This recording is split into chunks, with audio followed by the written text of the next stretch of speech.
Hello and welcome to the Royals with me, Roya. And me, Kate. On a very special, very important dispatch from Estonia. That's right, specifically the Tapa Army Base here in Estonia, which is home to around 900 British troops from the Mercian Regiment.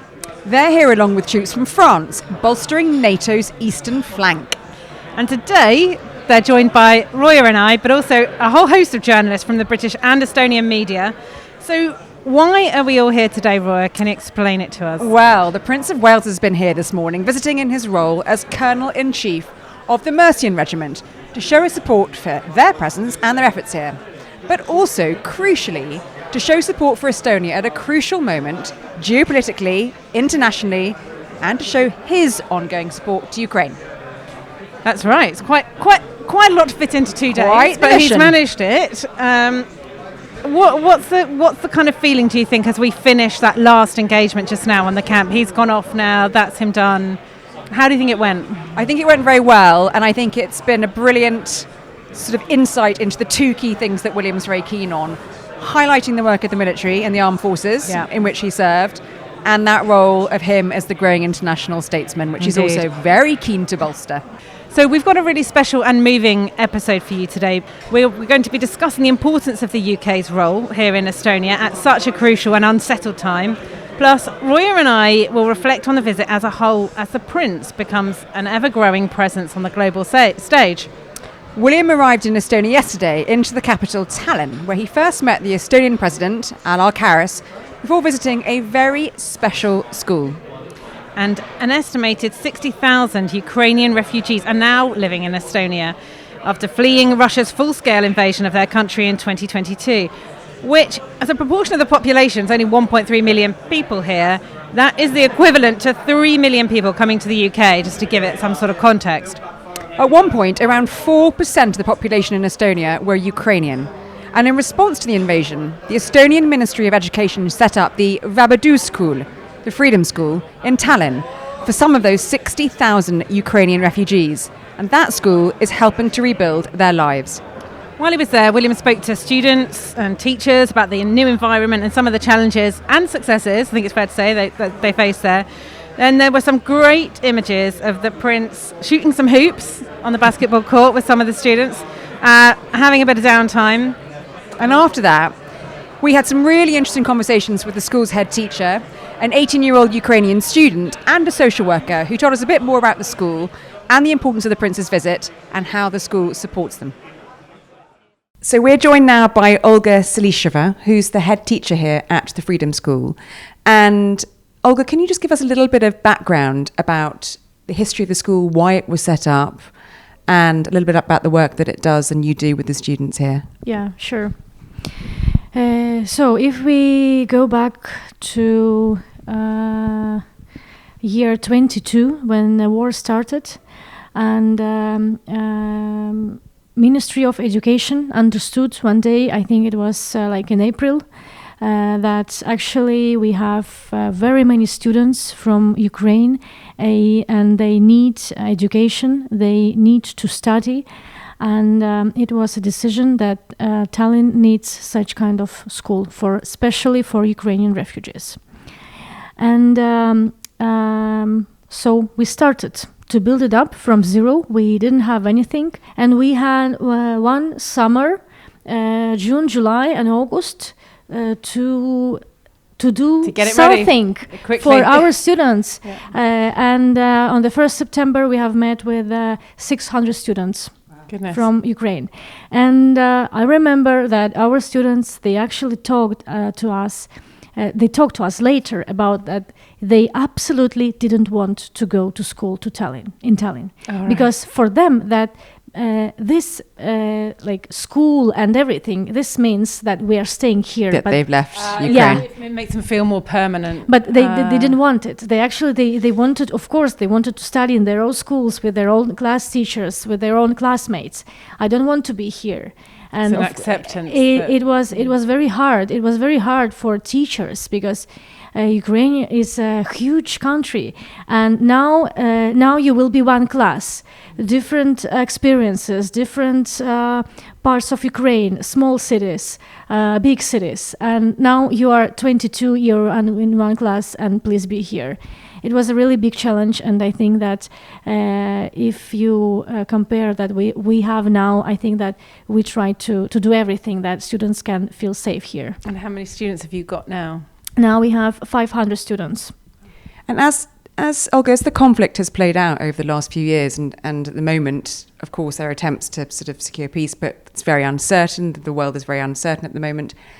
How have you seen what's happened with the conflict play out in terms of the students and the worries they have, the impact on their mental health? I know the support for mental well-being students here is a real focus of the school. How have you seen that impact them on a kind of day-to-day basis?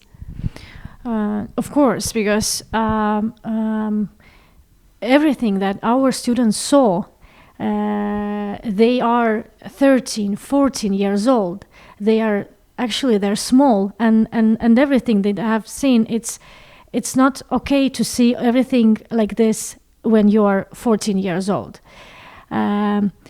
And they are teenagers. Of course, they have some teenagers' problems or some kind of it's hard enough being a teenager anyway without. Yeah, and if you put it together, it's absolutely it's very difficult, and that's why we really this mental health and support is number one, because everything if the students feel themselves good, if he feels safe, if everything is okay with the family, so then he can focus on math and PE lessons and Estonian language. Only like this. You've obviously just had Prince William here, and you met with Prince William, and he's heard from you and some of the students about the journey and the support the school provides for them. What does it mean to have Prince William come here and show the UK's ongoing support for Ukraine and also Estonia's support for Ukraine? I think it is a very good message for our school family, for everyone actually, that we need to support Ukrainian people. The war is still happening, and of course one day we think that it's something that is not going to happen with us, and it's somewhere else. But actually, this is something that we need to understand, that we are here, that Ukrainian people are here. They still need us every time, every day, and I think this was the main message of this visit, that we are supported and Ukrainian people are supported. What I love is the Ukrainian resilience is everywhere. You all are very smiling and very strong and very kind of spiritual people. And honestly, that comes across everywhere. Even Ukrainians I met in the UK are like that. They're very resilient and very strong about things. You have a very good spirit, very good soul. It's very important. Thank you. Yeah, very good. Even if your language is incredibly hard to learn. I need to take some of these paperwork with me to look at. Yeah, of course you can. Learn my languages better. So we're now joined by Elizaveta Lukiachuk, who's a student here at the Freedom School, and Helena Naumenko, who's the school psychologist and also from Ukraine. And can you tell us a little bit about your story and your background? Okay, so I can start. I have arrived in Estonia on the 12th March in 2022. Yes, so like the first half of the year, I was just at home here, and I was trying to adapt to a new life. And in September 2022, I went to a school of freedom, Vabadus, and started here my study. So now I'm in the 12th grade, and in April I have to pass all my exams in order to finish Estonian school in Estonia. And after that, my plan is to go to the university. And actually, I want to study in Estonian language. So my goal for now is to pass B2 exam of Estonian language, B2 level. Yes. How important is it, Elizaveta, to have a school like this set up in Estonia for the Ukrainian community who've been displaced by the conflict? How important is it? I would say that creating this school was the most important thing for Ukrainian students, because when the war began and all of us moved to the Europe, to another countries, it was difficult to adapt and it was difficult to find new friends. And here in this school, we have very active school life, we have very active student council, and just thanks to it, thanks to support of teachers, I think that we as Ukrainian refugees and children we had an opportunity to live our life again in to the fullest, I would say, like that. That's really nice to hear, because you're here with lots of Ukrainian friends, obviously, and there's a part of the school where you do still maintain kind of Ukrainian language, Ukrainian culture, so that lives on through the students. Yes, here we have lessons of Ukrainian language and literature and even Ukrainian history. So the school gives us an opportunity not to forget our own native language and to gives us an opportunity to continue learning it. Yes, and also in addition, we learn a lot about Estonia, Estonian history, and Estonian language. So yeah, we have here two main languages in our school. Can I ask you, Sveta, you've just been meeting with Prince William, who's here visiting Estonia for a couple of days. And he's here, obviously, to build our relationship with Estonia, to thank Estonia for the support of Ukraine, but also to highlight stories like yours. Can I ask you, how do you feel in terms of the UK's support for Ukraine in the conflict, and how important is it to have Prince William come here and listen to your stories? I would say that actually it is very important, and it is an essential part for us to feel this support. And when I sat with Prince William, I felt that I felt in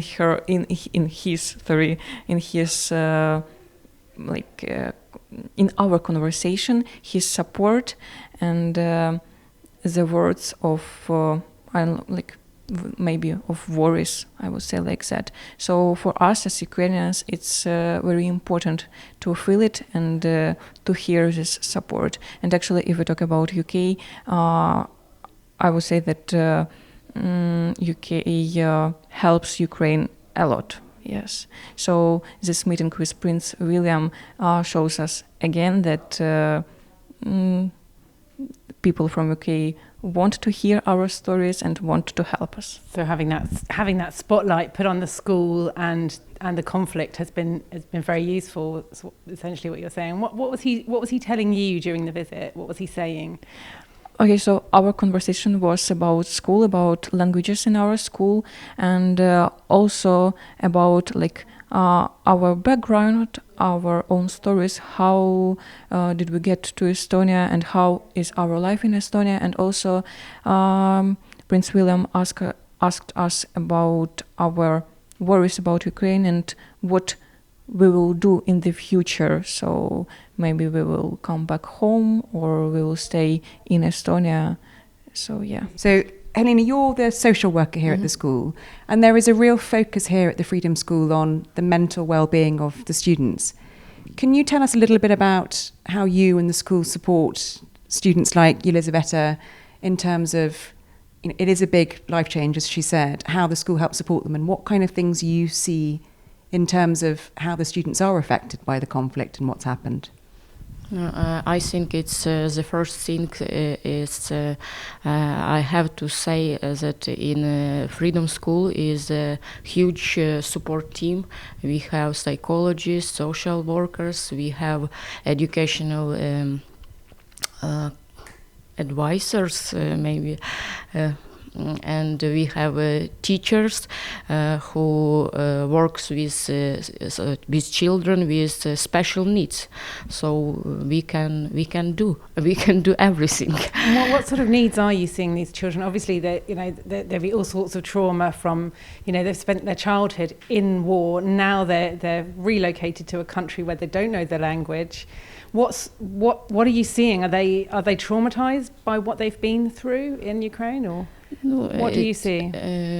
We see that our children, some children only now are ready to speak about their experience, about their feelings, but some children wanted to speak about his life, about their life when they arrived in Estonia. So sometimes people come into you straight Yes. away and unburdening, but Yes. whereas others, it's a kind of a delayed effect that you're seeing, and yes. that's a Yes. different challenge. We notice our support team noticed that more children had post-traumatic syndrome, but now its situation is better, of course, but we have another problem when our students,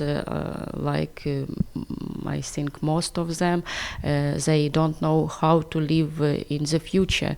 They, for some children, it's difficult. It's Estonian language is absolutely different language, and we know that if you want to study free, you can now you have to know Estonian language because this is state language, and they begin to study English language because in Estonia very many English program for our students, for Ukrainian students, and I think it's Estonia support in every zones, in every area. We feel this support. So how the country of Estonia is supporting the Ukrainians, and the impact on you and the school system as well. Yes. But presumably a lot of these students are coming, they've lost family members. Yes. Really had quite disastrous situations. Yes. Elisabetta, just going back to you, your trauma, do you feel like a lot of your generation have lost a big chunk of your childhood because of the war? Yes, I would say like that we lost a lot, and I would say that you start like appreciate lots of things when you lost it. So I think that like it is lots of children here in our school after the war began. Lots of children decided that we have to appreciate now our life, our like relatives, friends. So lots of us started to learn something new. Lots of us decided to have more friends or spend like their free time more with their family. The main thought for now is that you have to appreciate what you have, because one day, as we understood, we can lost something. So it's quite moving and inspiring talking to you, Elisabetta and Olga. It was, wasn't it? And I think that conversation really brought it home why Estonia is so important in the Ukraine conflict, because all the refugees that have gone here, for quite a small country, 1.3 million people in this country. Yeah.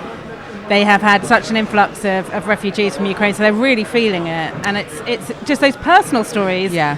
We hear so much about the war and, the politicking behind it, but actually hearing those personal stories was really moving, I thought. And Elisabetta was quite interesting talking about having met Prince William, the importance of a royal visit here, what his visit does, how it highlights the fact that there are those sorts of schools, the human interest stories. What it actually means, and the teachers saying these sorts of things kind of give them hope and to have a future that they didn't know they could have. So we're now delighted to say we're joined by Wing Commander Rob Hall, Defence Attaché here. Thank you so much. And we're in very lively NAAFI at the Tapa camp. And you're going to very kindly tell us a little bit more about Operation Cabrit, the British deployment here, what it is, what it's for, who's here, and why Prince William's visiting. Yeah, good afternoon. Thanks for coming on. Yeah, so Operation Cabrit is around 900 personnel in total. And it's the UK's contribution to what we call Forward Land Forces. And that's under a Nato deployment, and that is here to bolster the eastern flank of the alliance. And the UK has been the framework nation in support of Estonia for the last 8 or 9 years or so. So our troops have been coming through on a 6-monthly rotation here in Tapa camp. And we have the core of the battle group, which at the moment is the Mercian Regiment. And of course the Prince is Colonel-in-Chief of the Mercian Regiment, and I'll say more about that in a moment. But the core of the battle group is supported by other subunits, as we call them. So that will include artillery subunits, engineers, and all the other enablers that allow them to deploy here in a self-contained manner. So they will have done several months of preparation before deploying here to Tapa, working with our partners very closely as well. So we also have a French subunit deployed as part of the battle group, working very closely with them. And we've also worked for several years hand in hand with the Estonians. Now that includes things like Operation Interflex in the UK, where we work jointly training Ukrainian troops for the front line in Ukraine. And also we interoperate with their brigade and division here in Estonia. So we are among the closest and most interoperable of European partners as a result. But just to be clear, this is a really significant base. So this is the largest, you can explain it better than me, largest international deployment of UK troops in the world. And I think people will be quite surprised to know that. Yeah, so it's the largest operational overseas deployment for the British Army. So it's a critical deployment for the UK Armed Forces. And it complements our wider global footprint, whether it's air operations in the Middle East or maritime naval operations around Bahrain from the headquarters there. But of course where we are now is significant as well, because this is the northeastern NATO flank.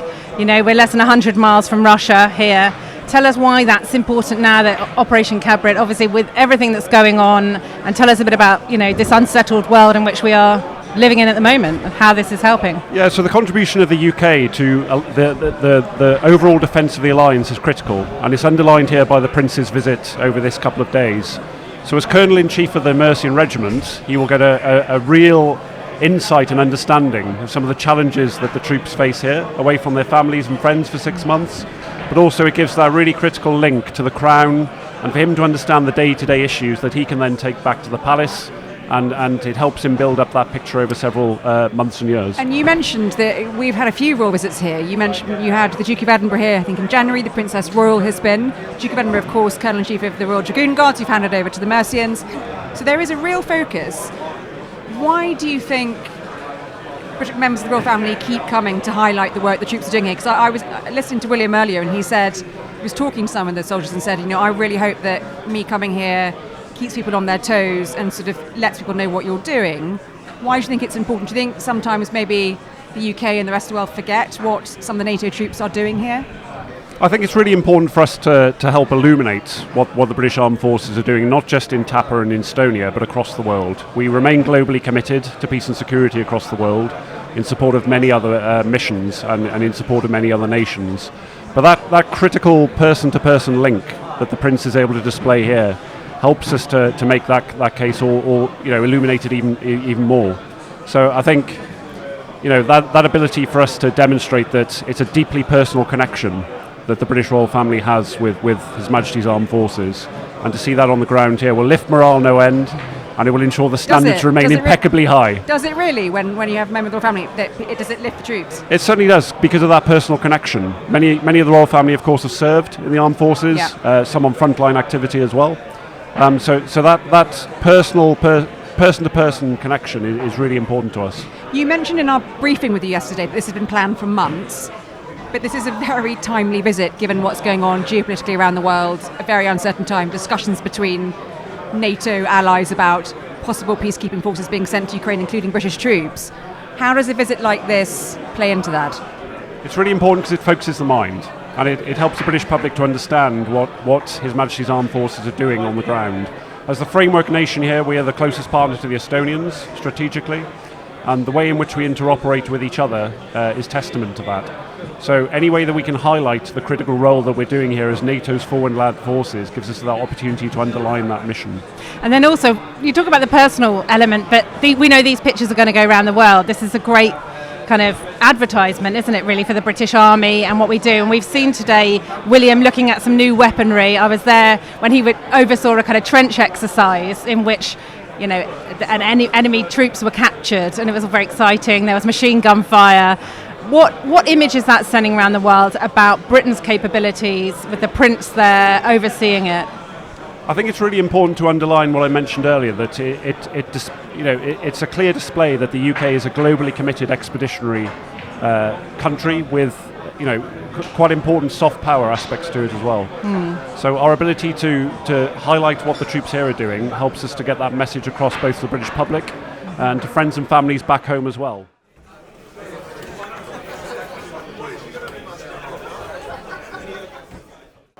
Right, so it's a 2-day trip. It's finished. But it's only really kind of 24 hours, wasn't it? And it was quite a full-on 24 hours. I think we learned a lot. I think we saw that development of William as the kind of global statesman. What was the highlight of the trip for you, Roya? I think it's seeing William, as you said, kind of evolving in that role. It's for a long time, I think now, last few years, William's clearly been very keen. He and his team have been very keen to build that profile of him as not so much king in waiting, but sort of global statesman now, that he's sort of, ready to go. And I think yesterday when he arrived in Tallinn and walked up the steps of the presidential palace and, turned and shook the hand of the president, Anil Karis there, he's doing more and more of that. We're seeing more and more of those, bilateral meetings, whether it's with Trump. in Paris or, the Estonian president. He's being deployed to do that more and more, and I think he's very keen to do that as well. Yeah, I think there has been this element that he's sort of been slightly reluctant in the past to kind of take on that, responsibility, which obviously he doesn't like the idea of being in the public eye all that much, I don't think. But we're seeing this kind of, at this moment in time, him realising the kind of power of his position and what he can do and the duty that comes with that as well. And what he was saying about earlier on when he was looking at some of the tanks and the armoured vehicles here with the Mercians, he understands that well. He was saying, I hope my visit here keeps people on their toes, sort of keeps the international community on their toes as to what the British troops are doing here. He understands the spotlight that he's bringing to this and it's very timely. Although the palace kept saying to us this has been planned for 6 months, this week of all weeks when we've had defence ministers meeting, really, talking about possible deployments to Ukraine, it's been very timely. Yeah. I was speaking to somebody there as well that, is in the Mercian Regiment, and of course he's Colonel-in-Chief of the Mercian Regiment, and he went there just before Christmas to meet some of the families and things. And he just said to me, when I saw William today, he recognised me from that event. So it's that kind of, it's the personal connection that he has with the military that's bringing to bear. There's a kind of micro thing going on here, isn't there? He's got that kind of personal connection with the military. It's not just a kind of token gesture. It really means a lot to him. Remembers this guy's name, remembers the families that he met. But at the same time, the images of him in a tank are going to go around the world, making a very important point. Reminding and people NATO are here, not very far from the Russian border, in fact, as a show of strength at a time that's, as everybody here is saying, is very unsettled. And the whole trip has been very Ukraine focused. There's no mistake as to why he's here. No. We've seen the Ukraine school, we've seen the impact that Ukraine refugees and the war there is having here, how Estonians are joining together with the French, with the British troops under this UK, deployment mission umbrella of Operation Cabret to actually be a force for defence. William's only been on the ground for about 24 hours, but it's also a very interesting window into how these visits are arranged, because of course there's a Royal Visits Committee. He's here at the request of the government. The government will be, have a big part in playing in him coming here. But how these visits are tailored. So we've had the military side of it, which of course is, very important to the government. We've had Keir Starmer here. But yesterday we had William going to the Freedom School, but a huge part of that was mental health and the mental health support that's provided to the students there. Obviously that being a very big part of what William does and wants to always keep talking about. He's been talking to the trauma the welfare team here as well about mental health. And then we had him go to Clean Tech yesterday and meet some of the companies part of Estonia's sort of, green energy boom. And that plays into, the things that William is very keen on as well and wants to talk about. Also timely again, ties in with Ukraine, ties in with Russia, because that just a month ago, the Baltic states unplugged themselves from giving Russia the power of their previously controlled energy system. So now they're on the European network, which was a big move for them. And that clean energy conversation that William's so involved with kind of plays into the political sphere as well.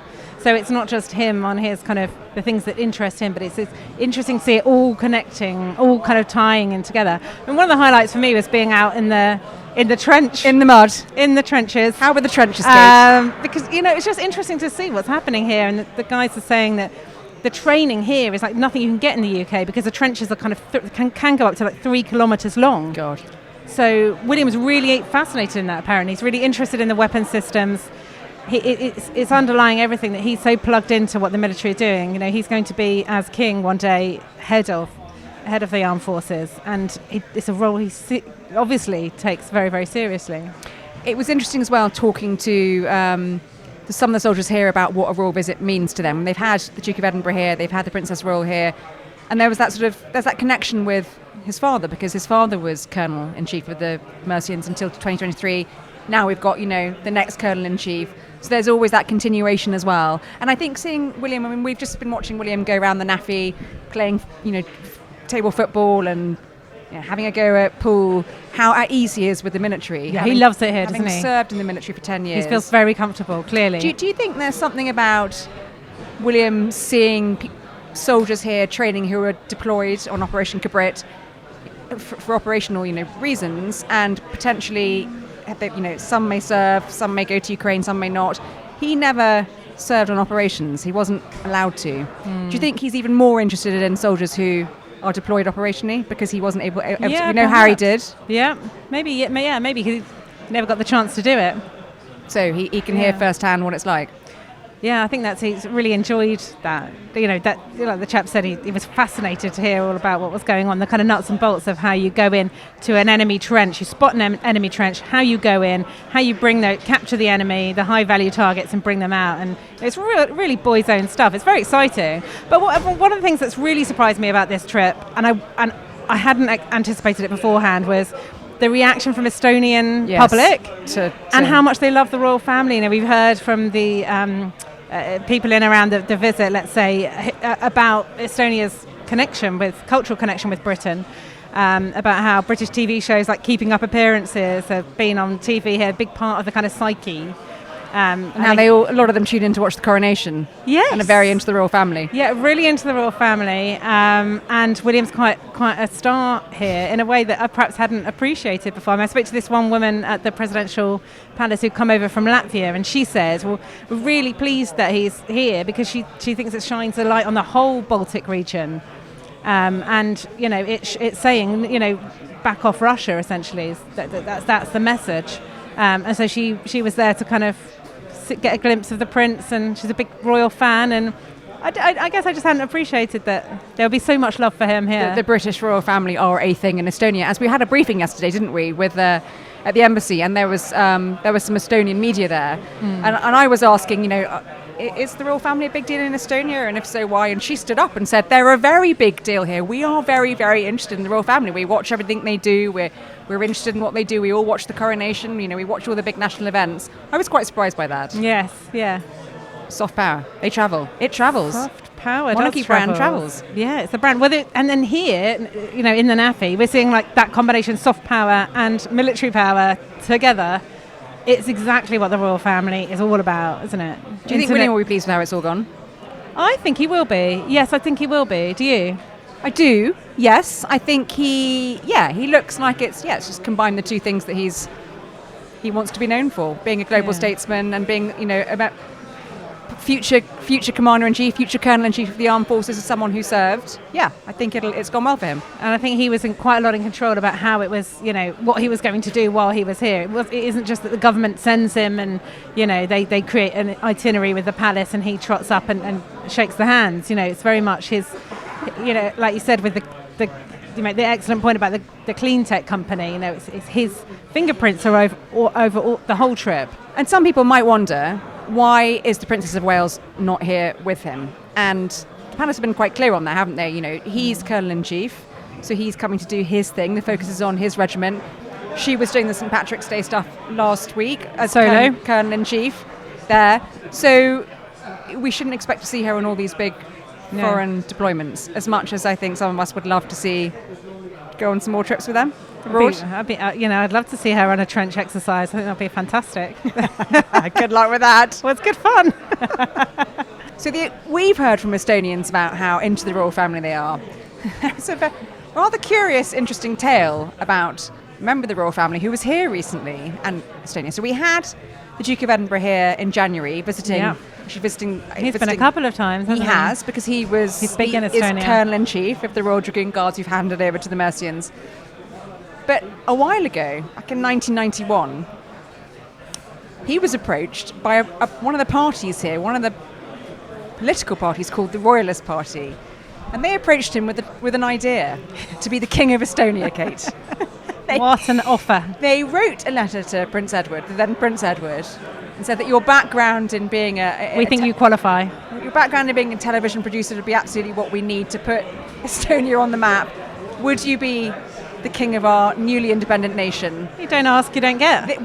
They did ask. They didn't get, because Buckingham Palace apparently sent a reply saying it was a charming idea, but a rather unlikely one. Oh, right. So That's quite a Edward nice reply, isn't it? Remained Let them down the gently. pecking order and did not become king of Estonia. Well, he's been back. He hasn't held it against them. He's been back. I have to say about Edward, he was here when it was snowing and deep in.